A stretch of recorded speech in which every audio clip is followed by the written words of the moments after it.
Hey, it's me, Vicky Marie. Good morning, good afternoon, or good evening, wherever you are in this crazy world we're living in. So I've decided I was supposed to be coming on live later on tonight, but then I realised Celebrity Traitors is on and I'll be watching that. So I thought I will come on earlier. I just want to give an update on this trial. Don't know how long this trial is expected to last. The trial of Julia Wandelt and Karen Spragg. Karen by name, Karen by nature. Awful woman, actually, who's just, encouraged Julia, along with sort of unscrupulous podcasters, etc. And that's how Julia has ended up in this position that she's in. And she's going to end up with prison time, in my opinion, and probably Karen as well. And, to be honest, Karen deserves it because she's old enough to know better. Imagine in your 60s ending up going on trial for stalking and harassment. I mean, for God's sake, if you haven't learned anything by then, you're never going to learn anything, are you? And apparently she was the more aggressive one to the McCanns. So just awful. And Julia is a young girl who, to be honest, I am losing more sympathy with her every day when I hear of the things she's done, stalking sort of children, really, or, like the children of the McCanns, Amelie and Sean, and the children of the Tapas people, children who were friends of Madeleine when she was a little girl, who have got nothing to do with this, using them for her own manipulation. I lose sympathy with her, more and more sympathy day in, day out.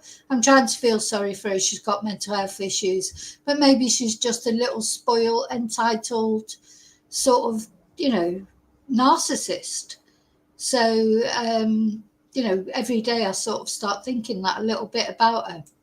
Anyway, the trial's continuing. I'm just going to bring you up to date with what happened today. So for anyone who's been on the planet Mars, maybe you went up there with one of Elon Musk's spaceships and doesn't know about the Madeleine McCann case. I don't think there's anybody, surely, that doesn't know about this case. The most famous missing girl ever. Which is not a nice accolade to have, is it? Something happened to this girl in 2007. Someone took her, or she had an accident, or she wandered off, or all we know is, really for certain, is she's never been seen since. Now, there are a couple of interesting things that the detectives said today. One of the detectives giving evidence as well, because this, at the end of the day, this investigation is still open. And he did say that they have a couple of lines of inquiry. I wonder what they are. You just think, what are the lines of inquiry? Two, I think he said.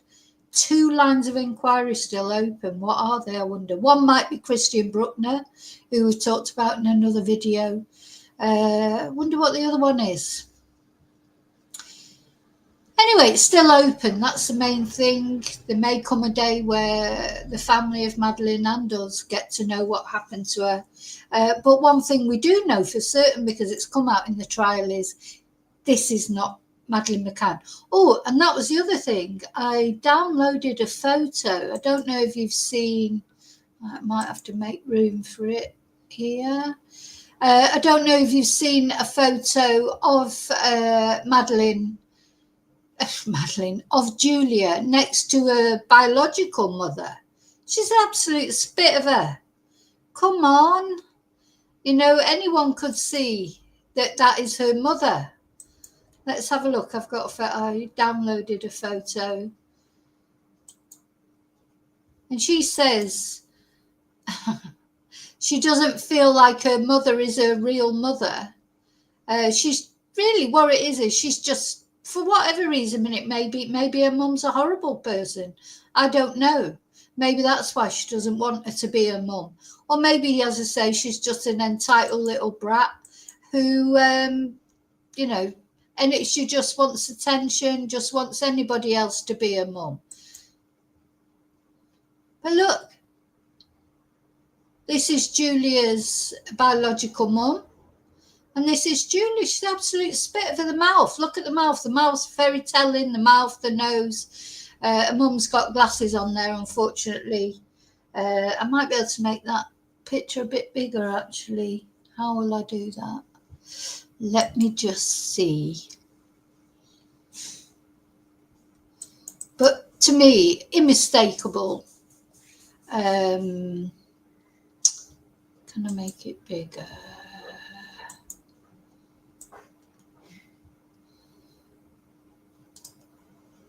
Yeah. As I say, she's got glasses on. Is that her there as well? I wonder if I can. Anyway, I think you can see it as clear as anything on there. If you look at the mouth particularly, let me screenshot this and then I can upload it. How am I going to do this now?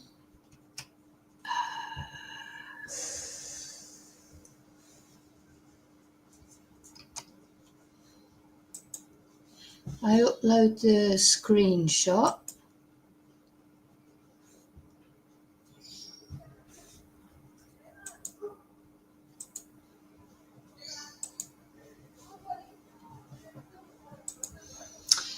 Sorry, I should have done this before.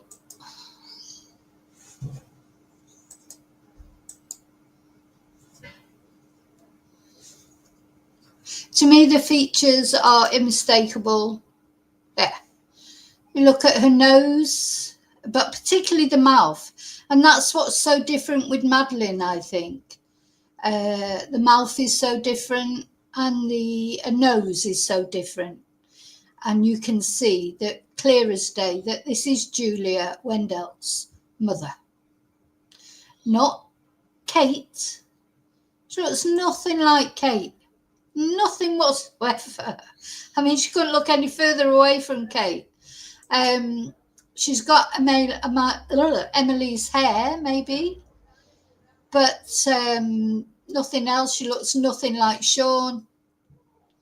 So anyway, or Jerry. Looks nothing like Jerry. See, that's the nose. Gosh, Jerry always looks so sneery, doesn't he?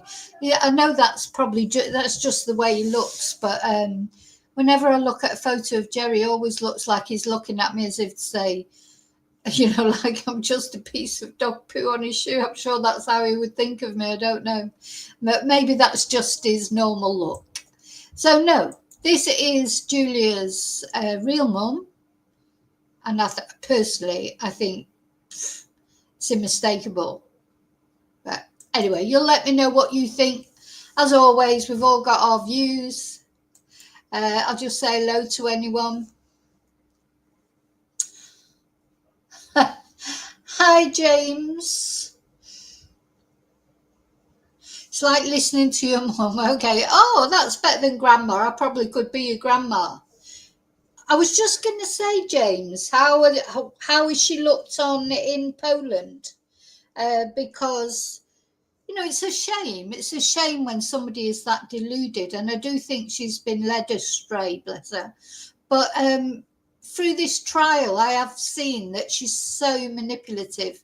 And the fact that she's been stalking like the people that were children at the time that have got, you know, nothing to do with it. And then, you know, a targeting of Kate, calling her mummy, but she doesn't call Jerry daddy because she knows Jerry just wouldn't have it. But yeah, so I've started to think she's actually not a nice person at all.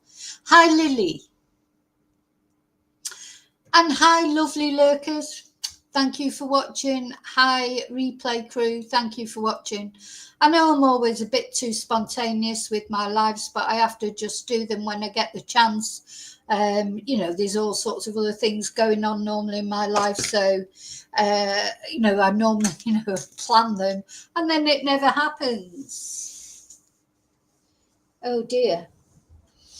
People think she's insane. Yeah, well, The trouble with Julia as well is she actually won't accept help, will she? Because the thing is, if you've got mental illness, which maybe Julia does have or probably has, you have to acknowledge it, because otherwise it's impossible to help. So people have tried to tell her, she is not Madeleine McCann, but she listens to the other people, like the unscrupulous YouTubers who just want the clicks out of an interview with her. Karen Spragg, who for whatever reason she's encouraging her. Julia listens to them. She doesn't listen to the authorities. Even now she's had the DNA tests when she was arrested. She's still not listening. So this is a problem, isn't it?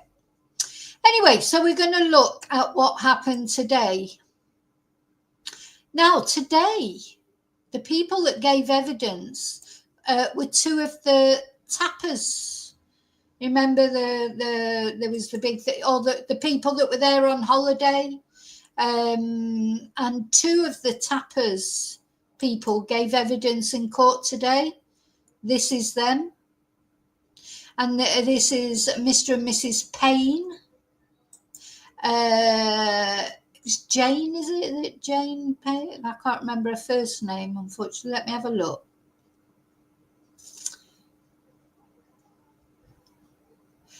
Mrs. just Fiona Payne and her husband, David. So they gave evidence today in court. So she's been stalking them, and not only them, but their daughter, who was a friend of Madeleine's, because of course they all went on holiday together, didn't they? So it's quite significant, isn't it, that they would do that? So yeah, we'd just finished listening to the detective's evidence. Let's sort of take it up from there, just to remind people. So this is Fiona and David Payne. This picture was taken a couple of years ago. They were there, and I'm also going to read you the evidence that they gave to the PJ files, just so that we remember what they said at the time. I'm trying to decide which order to do it in. I think we'll start with today's court hearing. So the detective, Detective Cranwell, who was the one that was telling us yesterday that, she had been tested, her DNA had been tested. The DNA profile was compared to Madeleine's, and she has been ruled out as being her. And he said that 12 people have come forward claiming to be Madeleine McCann, who all contacted Operation Grange via email. Even just 2 months ago, somebody came forward and said they were Madeleine McCann. I wonder if that's the American Madeleine McCann, because there's a woman in America says that she is Madeleine McCann. So now only 3 officers are on the search. Resourcing has been reduced. But he said we are still working with Germany and Portugal. Now, I know they did receive some money this year because there was a big outcry about it, but it was much, to the Operation Grange, it was much reduced from what they used to get, of course. But I think £13 million have been spent on this investigation. And I bet there's a lot of people out there with missing children who are fuming at that, who feel that only a fraction of that, probably not even £1 million has been spent on their missing child.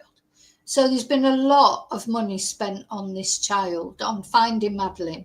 And I'm not against that. It's just that it's a shame for other children that are missing. So he then finished his evidence, and then David Payne started giving his evidence. So let's just put their picture up again so you can put face to the name. So this is Fiona and David. So this is David's evidence. that we're going to read through. Let me just make sure you're all okay in chat.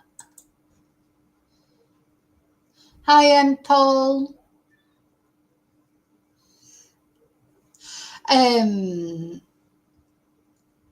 Okay. So jurors are now hearing from David Payne. He is a friend of the McCann family and he was holidaying with them when Madeleine disappeared. He is one of their so-called Tapas friends. He said, "We have seen Kate and Jerry go through lots of intrusions and seen how hard it is for them. Jurors are played recordings of phone calls that Julia made to Mr. Payne, recorded by Julia. Oh, well, she very conveniently gave a lot of evidence to be brought to trial, didn't she, by recording all these calls? In one, she asked him, 'Could you please contact me with Kate and Jerry? Please don't hang up the call.' And in another, she said, 'I truly believe I'm Madeleine. I just want to know.' And Mr. Payne said the call was quite upsetting. Then the court heard he later received a message from Julia in which she wrote, 'I truly believe I'm Madeleine.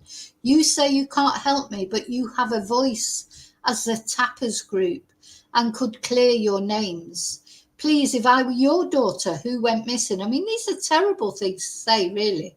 'If I were your daughter who went missing and a girl turned up but was being ignored, can you imagine how your daughter would feel? You can't imagine my pain.'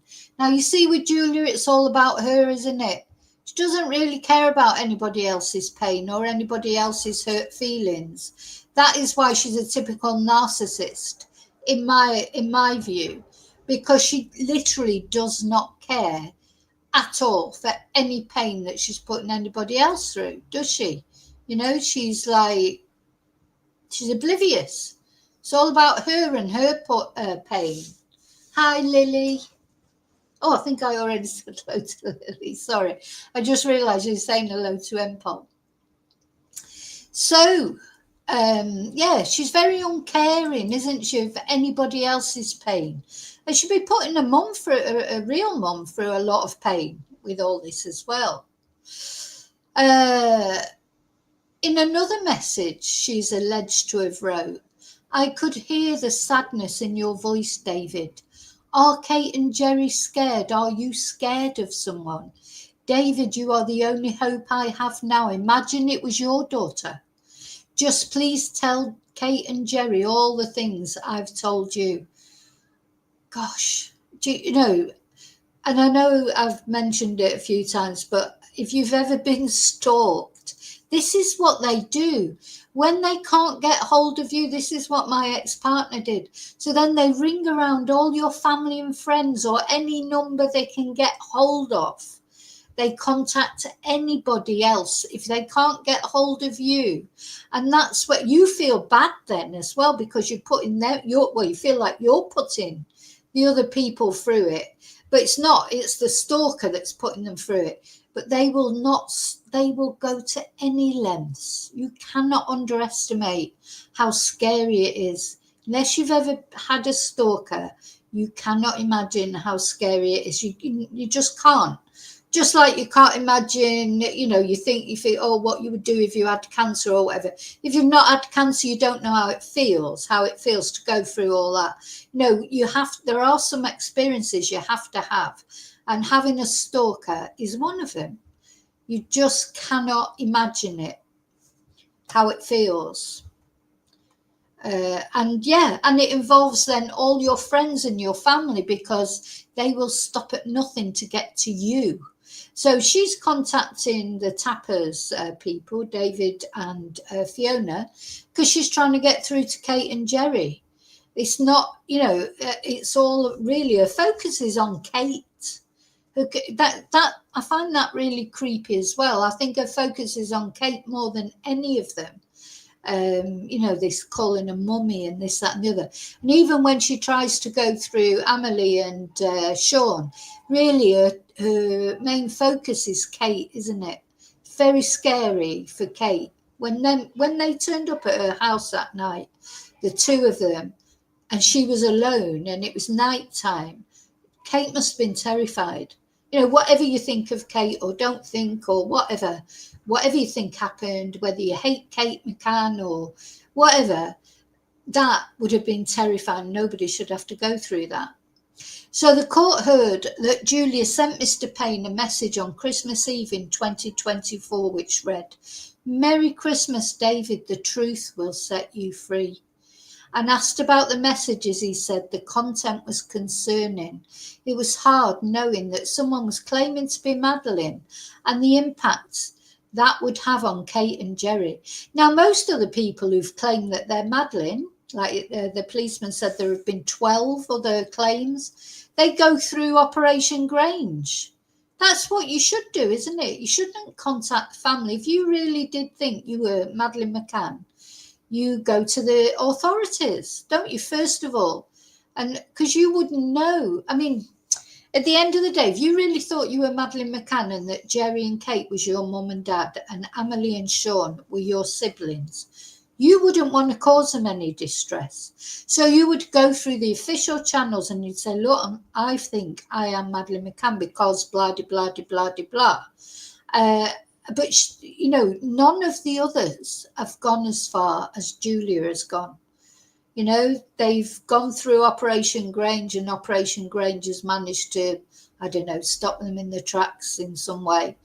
But Julia, she wouldn't stop there. And she's been encouraged, though, to be fair. So that was the end of his evidence. So I think that's a good time then to look at what he said at the time to the Portuguese police. So these are now, the PJ files are available online. If you want to read the full documents, I mean, I think they're in Portuguese, but this is probably I think this is just a summary of what his statement was.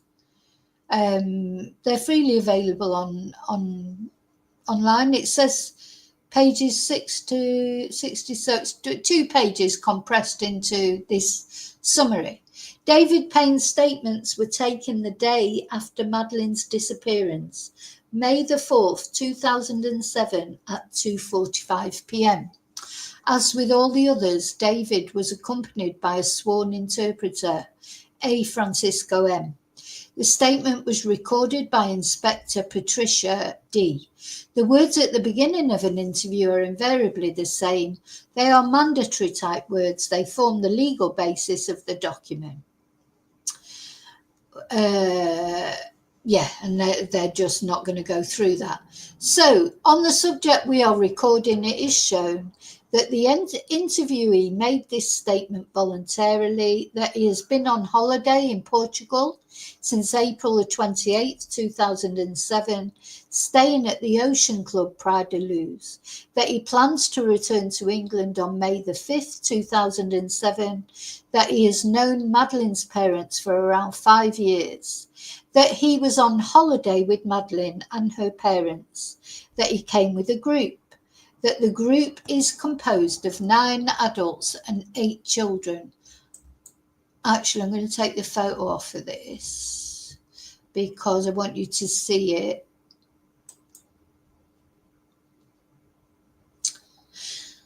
Where's the photo? Take the photo off so that you can see the actual thing.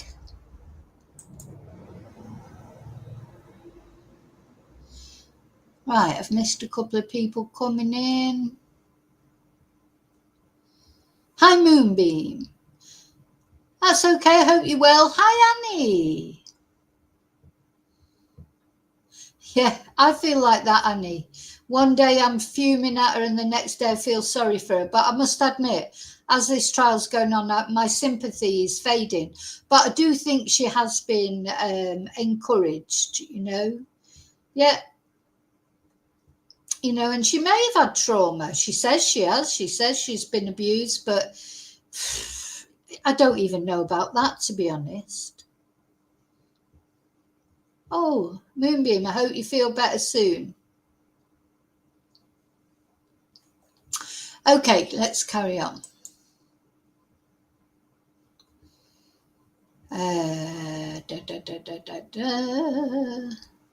So he was on holiday with Madeleine and her parents. He came with a group.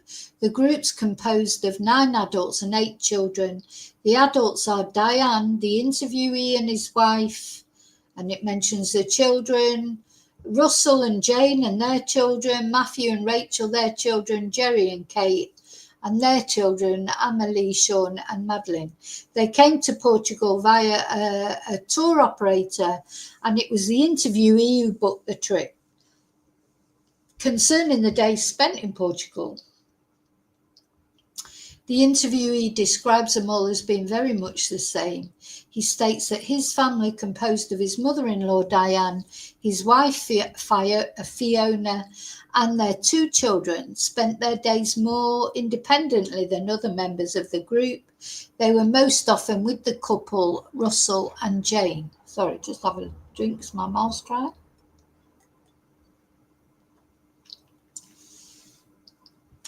Concerning the days spent in Portugal, the interviewee describes them as all being very much the same. He states his family, I've just read that. Normally we met up with them in the morning and went for breakfast together at the Millennium restaurant, after which they left their children at their respective mini clubs and the adults went to do sports inside the tourist complex, or they went to the beach. The couple, Jerry and Kate, had breakfast in the apartment. It was very usual to have dinner together every night, with the exception of Saturday, when they all dined at the Millennium restaurant. Every evening, the group was to be found at the Tapas restaurant at around 8:45 for dinner. So that Tapas restaurant is, when I went there a couple of years ago, is an Asian fusion restaurant now. While the adults were dining, the children were sleeping in their respective apartments, alone. 3 children under the age of 5, alone in an apartment. In answer to our question, the interview states that during all the meals, he never went to his apartment or to any of the group's apartments because he has an intercom and the signal carries from the apartment to the restaurant. The other members of the group went randomly every 20 minutes to their apartments to make sure their respective children were asleep. Now, that's always been a bone of contention, isn't it? Because he's saying 20 minutes, but sometimes they say 30 minutes. I don't believe for a minute they went every 30 minutes. Anyway, that's what they said. Concerning yesterday evening, he states that he, his wife and his mother-in-law arrived at the restaurant at around 8:55 p.m. I mean, the thing is, there are so many adults there. Why did they have to leave the children on their own? You know, couldn't they have taken it in turns that one person sort of babysat all the kids one night? I mean, they were on holiday. They didn't have to be up for school or anything. You know, they could have just had them all sort of asleep in one apartment. You know, I just don't understand why all those adults could not find, you know, one of them who could resist having, you know, getting pissed one night and having, you know, a jolly up. They couldn't take it in a rota system or take the kids with them, of course. I just think it's so selfish. You know, all those adults, and they couldn't babysit their own children. They couldn't even take it in turns because they all just wanted to. They were on holiday, on their holidays, and they wanted to get drunk. During the evening, Jerry, Jane and Matthew went alternately to their children's bedrooms to check if they were sleeping. He thinks they physically went into the apartments. He no longer remembers in what order they went to see their children. I mean, I wonder what their children think of it now that they're grown. You know, it won't be that long before they'll be having children of their own. I bet they'll never leave their children on their own. Towards 10 p.m, Kate went to her apartment, and less than 5 minutes later, she came back to the restaurant breaking down, reporting that Madeleine had disappeared. And less than 5 minutes later, wouldn't you look a little bit first? So, of course, she left the kids there as well. She left Amelie and Sean there. She went in the apartment, saw that Madeleine was missing, It'd take her 5 minutes to get back, to walk back. She must have just literally put her head in and come back out again. And she left the other two kids on their own there. Now, she could have shouted over the balcony for them to. I couldn't have left my two kids there, my two-year-old kids. One of my children's disappeared, and I think they've been abducted. Did she not even look around for her or outside or anything to be back so quickly? You know, it is all strange, isn't it? You know, no wonder people are suspicious. I mean, I don't know what happened to Madeleine, but it's just so wrong, and what they did, and you know that if that would have been anyone, if that would have been me, because I've always been a single parent, so I'd be like, oh, you know, it'd be single parent leaves their child alone in apartment and it gets snatched, and then, you know, anyway, never mind. And then everybody went to the apartment occupied by Madeleine's family. He remembers comments concerning the fact that the window and the shutters were open when they had remained closed throughout the week. He said that the apartment occupied by Madeleine's family comprises 2 bedrooms, a small kitchen, a lounge and a bathroom. The lounge has a door which gives outside access in the direction of the restaurant. It's not in the direction of the restaurant at all. Now, I've been there. That is a lie. It does not give access in the direction of the restaurant. You go out of the apartment and you go down the stairs and you're on a completely separate road, and you have to go to the end of that road, turn right, walk up the road, go up to the... You see, it doesn't give access in the direction of the restaurant. You could see, like, you could lean out the window, and she could have probably leant out of the window and shouted them at the restaurant, and they probably would have heard her if she shouted loud enough.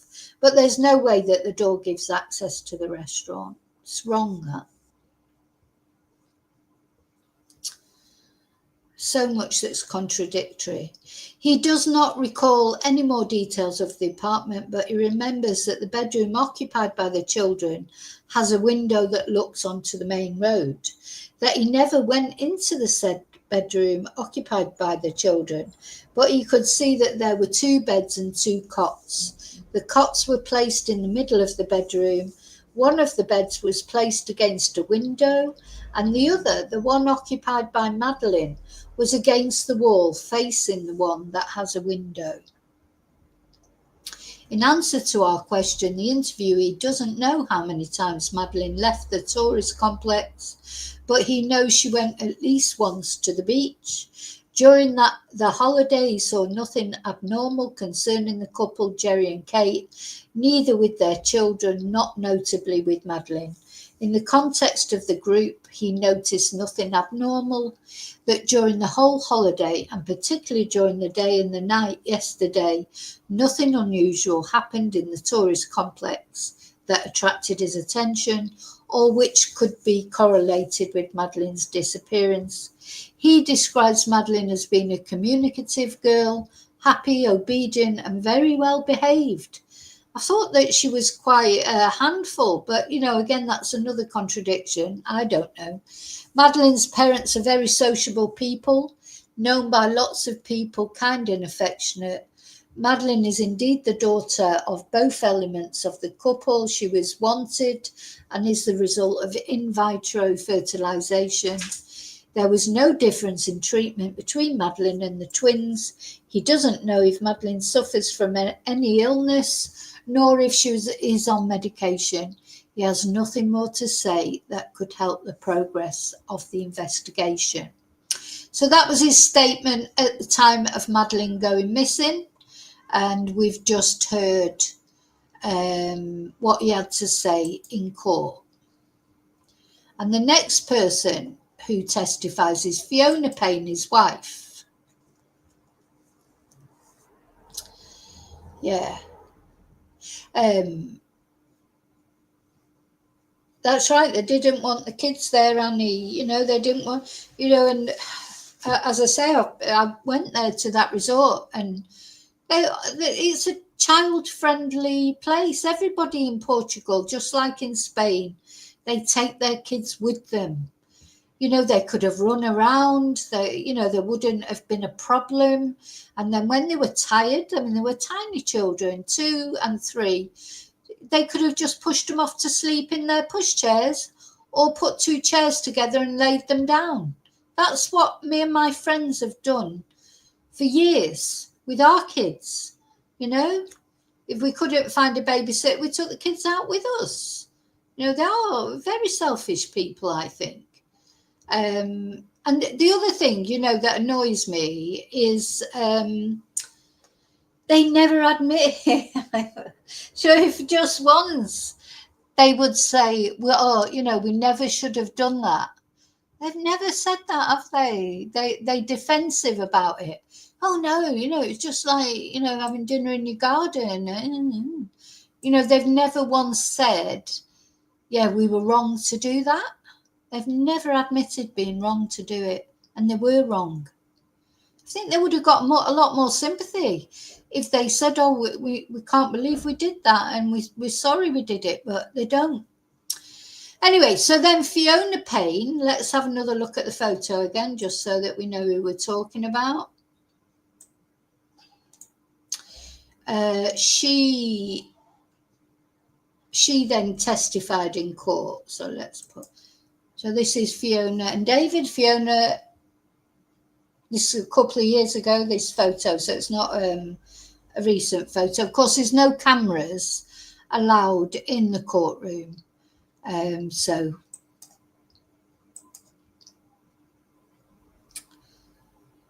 Fiona Payne has not taken the stand. I think they mean has taken the stand, and told the jury she has known the McCanns for around 25 years.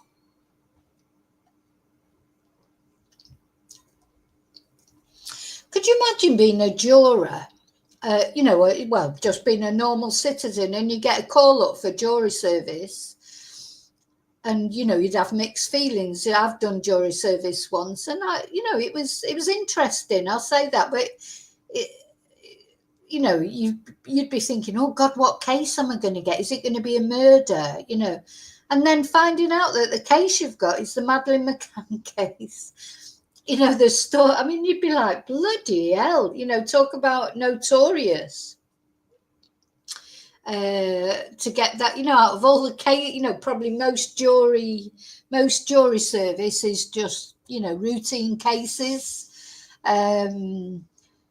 Like, I don't know, that because there's actually, believe it or not, I know, because you know, I'm a true crime channel, and you know, you think there's bloody murder every 30 seconds. I mean, there probably is all over the world, but you know, it's actually quite unusual. Murders are unusual, believe it or not, on the big scale of things, you know. But just the thought of you getting called up for jury service, and then you get there and it's like, oh, by the way, it's the Madeleine McCann case, one of the most famous cases. It must have been a bit of a shock. So jurors were told she was with the couple on the day Madeleine disappeared. She said of the claims by Wandelt to be Madeleine, I recall Kate being very upset about it. And Mrs. Payne said Wandelt first contacted her in October last year, shortly after the defendant rang her husband.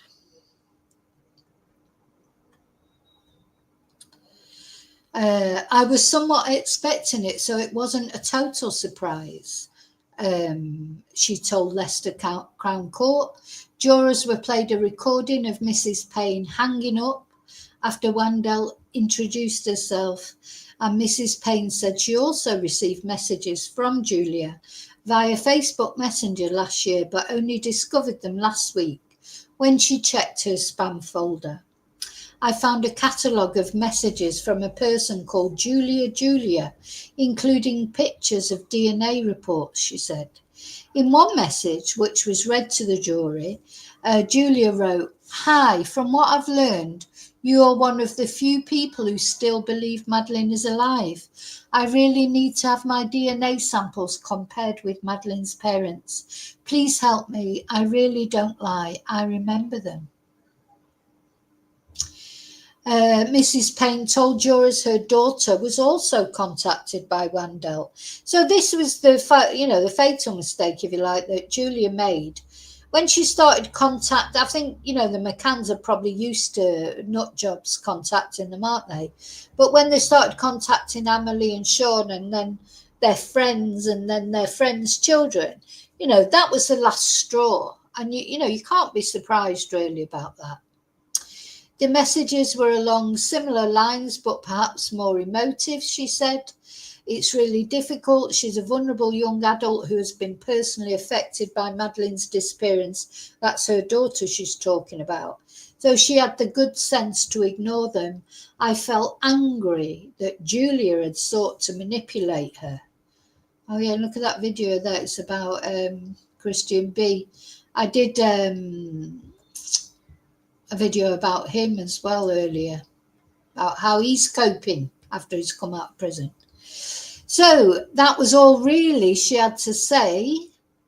And then an imaging expert, Simon Biles, spoke, and then very shortly afterwards, it finished for the day. Oh, and it will resume on Monday. So that means there's no evidence tomorrow. Tomorrow is Friday. No, tomorrow's Thursday, isn't it? That's strange. Today's Wednesday. So there's nothing now till Monday. So just to let you know that. So let's just go to, so I read you the PJ files.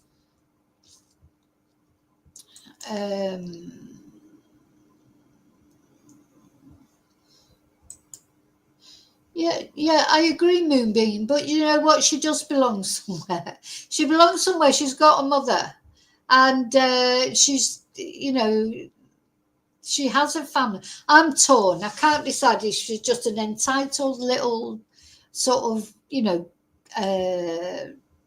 millennium, like just doing it for attention and not caring who she rides over. And then I do sometimes then feel sorry for her. But since I've been following this trial, I've felt it more difficult to feel sorry for her because I don't think Julia cares about anybody else's feelings. But maybe she can't because of a mental illness. Maybe it's incapable. To me, she's just in her own zone. She's been told in February she is not Madeleine McCann, that the DNA proves it. She had a DNA test when she was arrested, and it proved that she's not Madeleine McCann. And she was told in April, and she still can't accept it, and I don't think she cares who she hurts. That's the only thing that puts me off, that makes it difficult for me to feel sorry for her. A sort of 1 minute I feel sorry, like Annie said earlier, 1 minute I feel sorry for her, and then the next minute I'm just don't feel sorry for her at all. Now, this is a very long interview. It's not a summary. I don't know if there is a summary somewhere. This is a 90-minute interview with Fiona Payne on the 10th of April. Oh my God.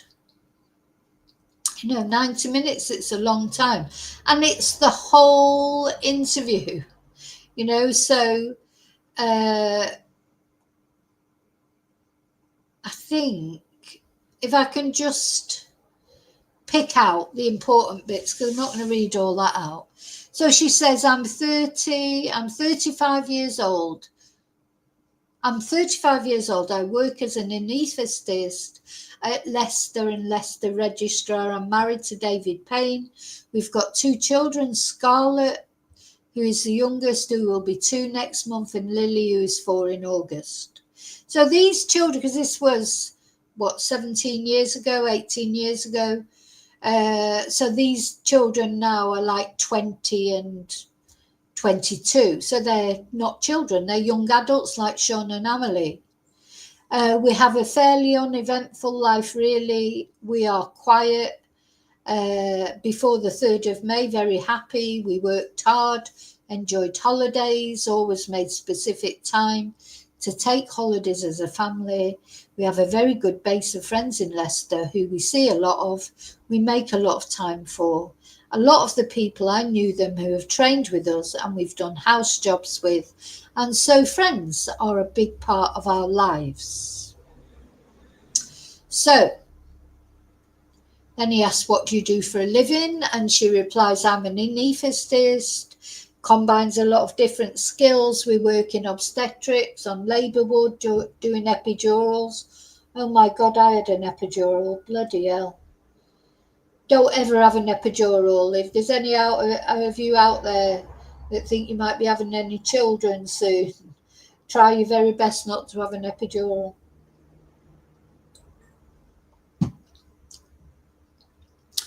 Having said that, I was begging for it at the time because the pain was so bad, but it didn't work, so it was pointless, and it affects your back forever. Caesarean sections for women. We work on intensive care unit in theatres, cover any need for resuscitation. Oh, bless. So it's quite a stressful job and a busy job, but I enjoy it. And she'd been an anaesthetist since around 97 in Leicester. And since she had the children, she works part-time 3 days a week. So the holiday was booked by the Paynes. And they asked her how it came about, who suggested it, who had booked it. Oh, I'm not going to read all that out. Let's see. So we'd all been on Mark Warner. Of course, it was a Mark Warner holiday resort then. Yeah. He said they all offered a babysitting service. When Dave and I went, we didn't have children, but we were aware we met lots of couples that were using the babysitting service. So we were very familiar with the ethos of Mark Warner. Oh, we assumed that the Portuguese one operated the same way. But it was only after booking that I specifically went through and said, well, it doesn't actually mention the baby listening service. And I rang up to check because that was a big part. You know, we wanted to be able to have the social aspect of a holiday going away in a group. And yeah, because it's not, this is so right. Because they said it's a bit more spread out and we can't put you all together in the same block. Because this complex, the apartments are not part of the complex. They're separate, completely separate. So you could, you know, the McCanns were quite close to the complex, but the others could have been, the apartments are, you know, spaced out. They're private apartments. They're not part of the complex. So, yeah, they said, we can't put you all together in the same block. And that, again, was a bit annoying because they didn't have the baby listening service. But couldn't they, while they were on holiday, just put all the children in one room or in 2 rooms, you know, and take it in turns to sit with the children? I don't understand this, why they all had to go out. All the adults, all those adults that were there, they all had to go out at the same time. They couldn't make a rota service. They would just pop in to see if the kids were all right every half an hour. I bet it was every hour, more like, if even that.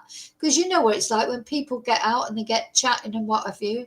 I don't believe for a minute they were there every 20 minutes checking on them kids. But they could have taken a rota, so even, you know, an hour each. So say Jerry went and sat with the kids for an hour and just made sure they were all right. And then Kate took over for an hour. Why did they have to leave them there? Anyway, so she's saying that they thought there was a baby listening service and there wasn't. Let's see. So we thought at least in the evenings we could put them to bed with our baby monitors. We could at least sort of have a drink together on a balcony and still all be together. Yeah. You know, why didn't they get takeaway from the Tapas restaurant and sit on a balcony? I don't know. You know, it seems like it was all booked. Wasn't booked as a family holiday to spend time with their families. It was booked as a holiday to to whoop it up with their mates. You know, that was the concern, wasn't it? Wasn't about they put the kids in the kids club all day, and then they left them on their own in the apartments at night. When did they actually spend any time with the kids? You know, what was the time that they spent with the kids? You know, I don't understand how it's a family holiday when what you do is put your kids in the kids club. And also, I mean, kids enjoy kids club, I know that, but these are very little kids. But the other thing is, then even after Madeleine was snatched, apparently, allegedly, they still put their other two kids in the kids club. Just ridiculous to me that you would do that. Anyway, it's a very long statement, as you can see. I don't want to read the whole thing. Let's get to...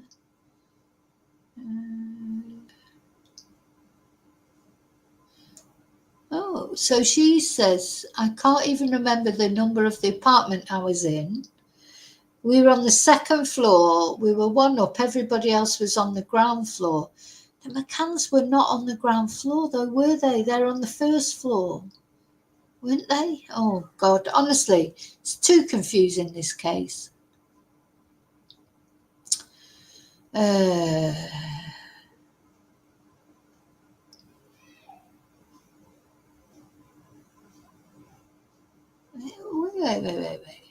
So the Millennium Restaurant, that's the one down near the beach. That is a long walk down to the beach. That's what I put on my TripAdvisor when I made a review. I mean, it was lovely. The people at the complex were lovely. The reception staff, everything. They were the reception staff. The man who owns it now, he was working there on the night that Madeleine disappeared. He was very interesting to talk to, but you know what, nobody thinks Madeleine was snatched. I'll tell you that now. Nobody that was there on that night thinks that Madeleine was snatched. So I just put that out there. I spoke to a lot of people who are still working there, because that's a place where it's a family place. They've still living there, working there, and none of them think Madeleine was snatched. So just interesting, isn't it? Why they think that. They've got their reasons. But the Millennium Restaurant, I think, is down at the beach, and it is a long walk. And it's a long downhill walk, which is all right going down. But when you're coming back up, it probably wouldn't be that bad at night after you'd had a drink, but trying to get back up, I say trying to get back up, I mean, you did get back up, but coming back, you had to try and get back before the sun got too high in the sky, because walking up from the beach, I'm not as fit as the McCanns. I'm a lot older than they were at the time, and also they're super fit, aren't they? And probably their friends are as well. But walking up that hill coming back as soon as it got to about 1 o'clock, and we went in, wasn't summer when we went, it was, in fact, it was quite chilly when we first got there. When was it? I think it was May when we went, and it was like the weather changed in the few days that we were there. We were there about 5 days, I think. And when we got there, it was quite, not chilly, but windy, and that, it wasn't really hot. But the weather changed within 2 days, and by the time we came back, it was really hot. It was beautiful. I'll tell you what, it's a beautiful, beautiful place. But the beach is at the bottom of a big hill.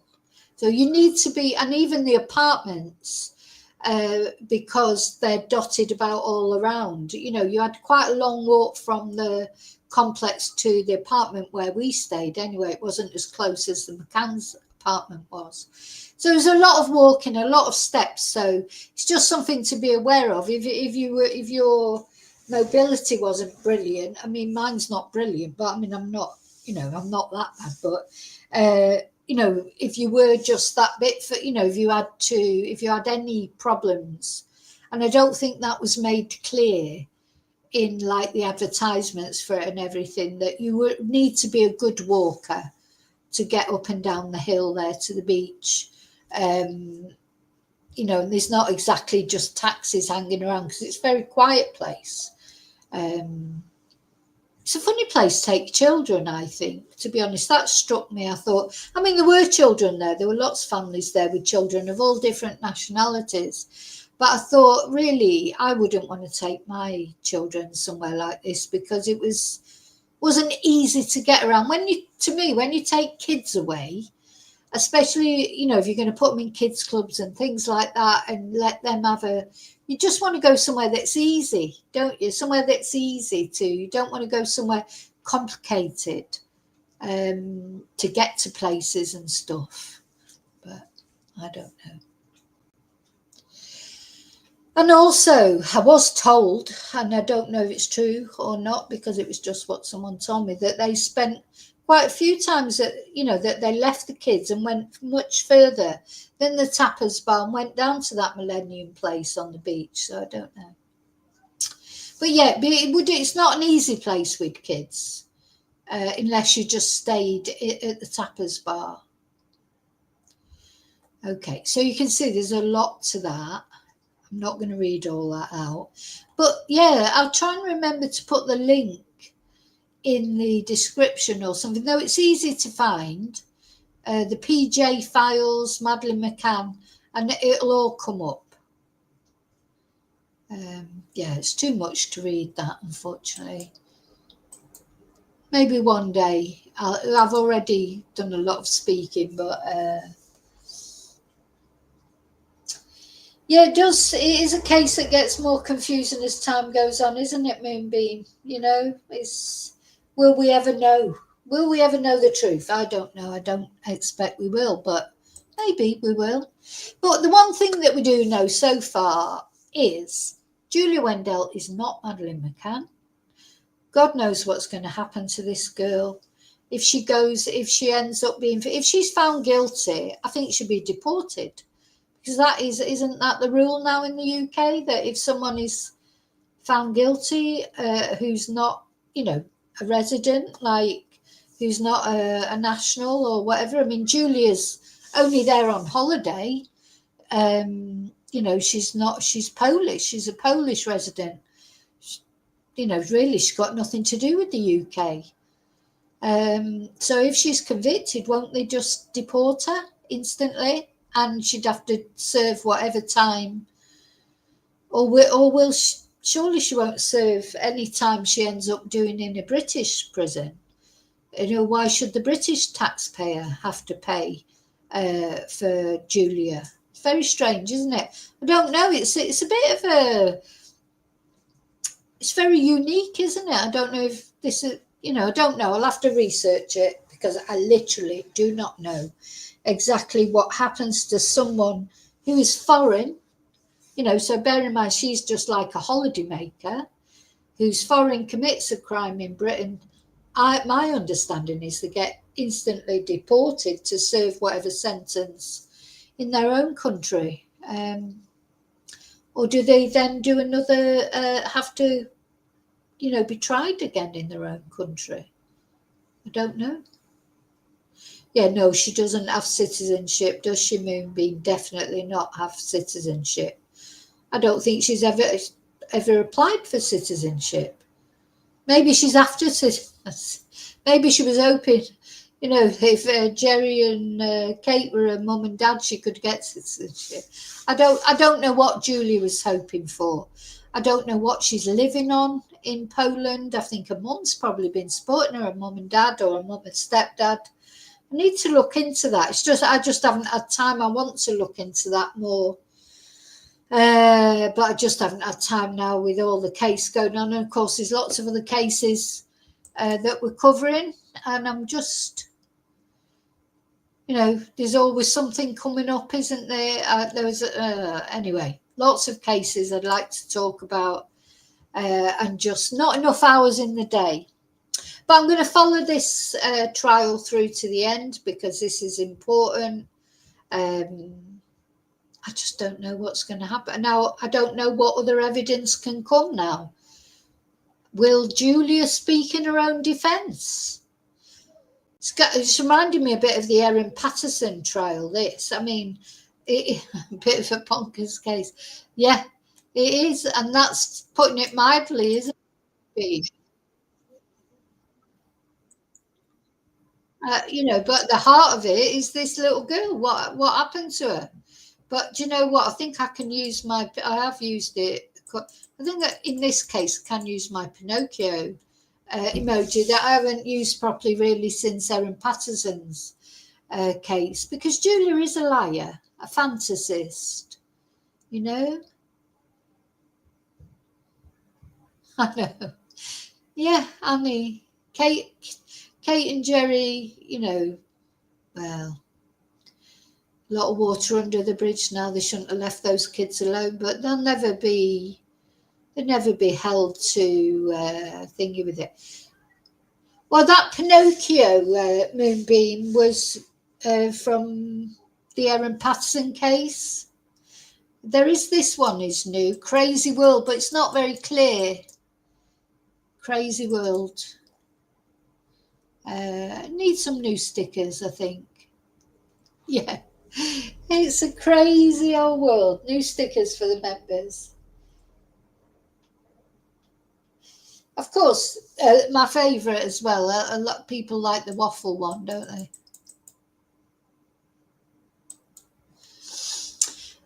Yes, we've all got mixed feelings about this case.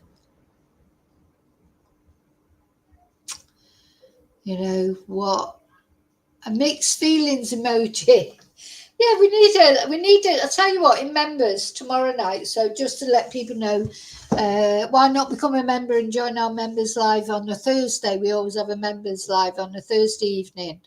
Maybe we should have a discussion about emojis, because I've got, how many emojis have I got? 1, 2, 3, 4, 5, 6, 7, 8, 9,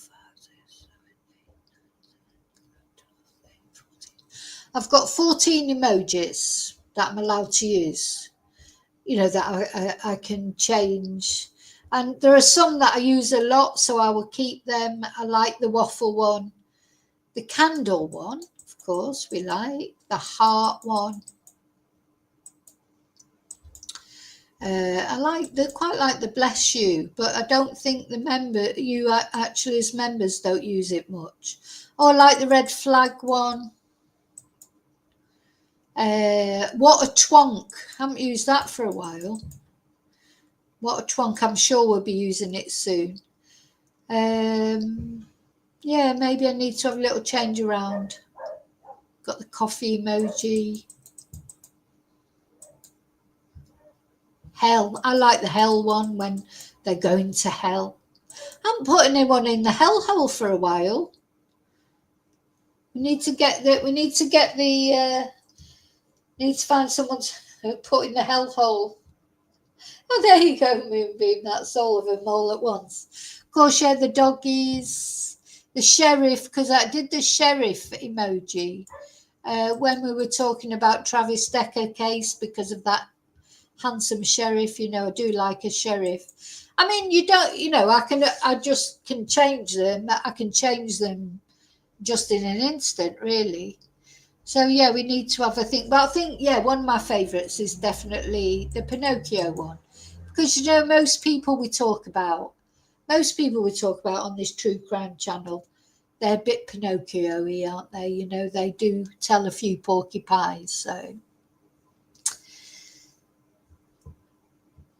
okay, so that is the latest so far, and there'll be no more on that till Monday, which I'm sort of glad about, really, because it means I can talk about other things. But the more I hear about Julia and the things she's done, the less sympathy I find for her. I really do. I want to feel sorry for her. I want to, but it's difficult to feel sorry for her when she doesn't seem to care about anybody else, isn't it? So Okay, thank you so much. I'll see you really soon in the next video. And remember, I hope, are you watching Celebrity Traitors? I'm going to be watching that later. Now, I missed it last week, but I'm glad Kate Garraway went out because I can't stand her. She's so two-faced. But maybe she came over well in it. I don't know, but she's not one of my favourite people. So I'm glad to see the back of her. But I'm looking forward to Celebrity Traitors. And maybe we'll have a chat about that tomorrow. I've got a lot of things to talk about tomorrow in the members. Some more supernatural stuff that people seem to like. Maybe we'll have a little chat about celebrity traitors and what we're going to do for the emojis. So thank you so much. Get well soon, Moonbeam. And I'll see you all really soon in the next video. And until then, may your God go with you. Oh, and don't forget to like and subscribe. I need to put my like and subscribe up. I always forget to put things. Hang on. Yeah, don't forget to like, subscribe. It's free, completely free. And press notifications so you get to hear any updates. Bye. Till I see you again. May your God always go with you. Bye.